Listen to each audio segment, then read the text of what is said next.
ప్రతాపరెడ్డి గారు రాష్ట్ర వ్యాప్తంగా ఉన్నటువంటి అంగన్వాడీ కేంద్రాలను పనిగట్టుకొని విజిట్లు చేస్తూ నిన్నటి రోజున 10th క్లాస్ స్టాండర్డ్స్ ఉన్నటువంటి అంగన్వాడీ టీచర్లకు 11,500 రూపాయలు ఇస్తున్నాము గవర్నమెంటు. మరి కాన్వెంట్లో 6,000 7,000 రూపాయలు ఇస్తున్నారు పీజీలు పీహెచ్డీలు చేసిన వాళ్ళకని చాలా వ్యంగ్యంగా మాట్లాడుతున్నారు. అసలు టీచర్ అనొద్దు వీళ్ళని, వర్కర్ వర్కర్ వర్కర్ అని 10 సార్లు అంటున్నారు. గవర్నమెంట్ టీచర్గా గుర్తించి ఇప్పటికీ సంవత్సర కాలమైంది. ఆయన ఆత్మవిమర్శ చేసుకోవాలి, ఆయన పని ఆయన చేయాలి. కానీ అనవసరంగా అంగన్వాడీ వర్కర్స్ హెల్పర్స్ జోలికి వస్తే ఆయన తగిన మూల్యం చెల్లించుకోవాల్సి వస్తుందని ఈ ప్రెస్ మీట్ ద్వారా తెలియజేస్తున్నాం. ముఖ్యంగా ఇచ్చినటువంటి 4 జీవోలు ఇచ్చామంటున్నారు. ప్రధానమైనది మినీ సెంటర్లు మెయిన్ సెంటర్లు చేయాలని సెంట్రల్ గవర్నమెంట్ ఆల్రెడీ ఇప్పటికీ జీవో ఇష్యూ చేసి ఉన్నది. దాన్ని ఇంప్లిమెంటేషన్ చేయాలని చెప్తున్నాము. ఈ సమస్యలన్నీ ఈరోజు కాదు, గత 45 సంవత్సరాల నుండి శాఖ ప్రవేశపెట్టి 75 సంవత్సరాలు స్టార్ట్ అయింది. అప్పటి దాకా అనేక పర్యాయములు అడుగుతూనే ఉన్నాం ప్రతి గవర్నమెంట్ను. ఈ రోజు వరకు మరి ఎలాంటి ఉద్యోగ భద్రత, గ్రాడ్యుయేటీ, ఇన్సూరెన్స్, పెన్షన్ సౌకర్యం లేకుండా మరి ఆనరోరియం పేరుతో 11,500 రూపాయలు ఇస్తూ, వర్కర్స్కి హెల్పర్స్కి 7,000 రూపాయలు ఇస్తూ, మినీ వర్కర్స్కి 7,000 రూపాయలు ఇస్తూ రాష్ట్ర ప్రభుత్వం చేతులు దులుపుకుంటుంది. మరి దేశంలో ఉన్నటువంటి అన్ని రాష్ట్రాలను బేరీజ్ వేసుకొని అతి తక్కువ గౌరవ వేతనాలు ఇచ్చే రాష్ట్రాలను బేరీజ్ వేసుకుంటుంది. అది ముమ్మాటికి తప్పు. జగనన్న మొదటి స్థానంలో ఉండాలని కోరుకుంటున్నాడు.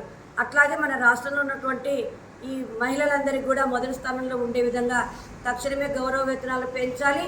కనీస వేతనం ఇవ్వాలన్న సుప్రీంకోర్టు తీర్పును అమలు చేయకపోగా, పొరుగు రాష్ట్రాలు ఇస్తున్నటువంటి వేతనాలు కూడా ఇవ్వకపోగా నేడు దుర్మార్గమైన చర్య.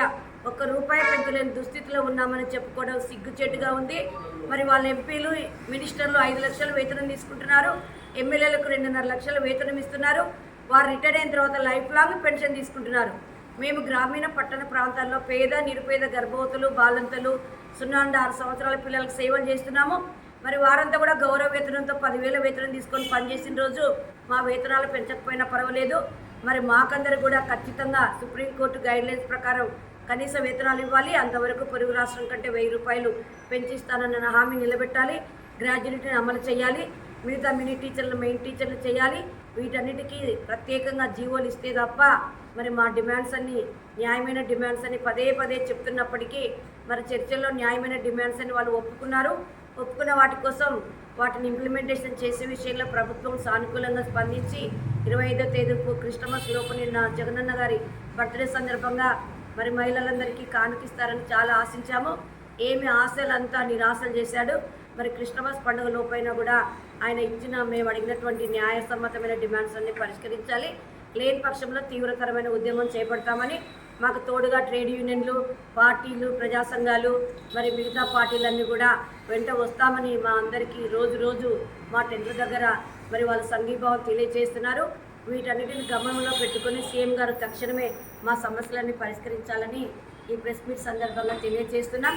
లలిత Andhra Pradesh anganwadi workers helpers association రాష్ట్ర ప్రధాన కార్యదర్శి, AITC అనుబంధం.